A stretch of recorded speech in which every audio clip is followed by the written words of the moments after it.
halkan waa deegaanka Qoryacada oo 12 kiiloomitir u jira magaalada Cadaado waa goob biyo fariisa isla markaasina ay dhalinyaro fara badan u yimaadaan inay ku dabaashaan dhalinyarada inay muuqanaysa waxay u soo tageen inay yimaadeen inay dabaashaan isla markaana ay ka faa'iideystaan xareedda faraha badan ee halkan ku jirta gaar ahaan goobtan ay ku dabaalanayaan waa goob xulfad ah oo gabi ahaan laqda markii loo fiirshay biyaha ku jira dhalinyarada ku dabaalanaysa waxayna u yimaadaan xilliyadan oo kaleeto inay ka faa'iideystaan isla markaasina ay jawi fiican ay ku qaataan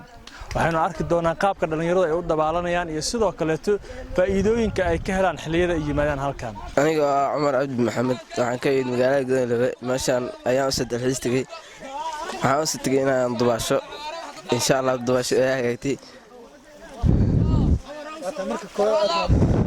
dhowr jeer ma hadda takooracay 5 jeer adiga marka waa kulankii lixaad ما لا أديك معنتي أسبوعي واحد ما معلنا ولا معلومات. قلنا كبت. دوار صدق. هل كان مكتوب كلابنا مسبب شرارة؟ دور شرارة.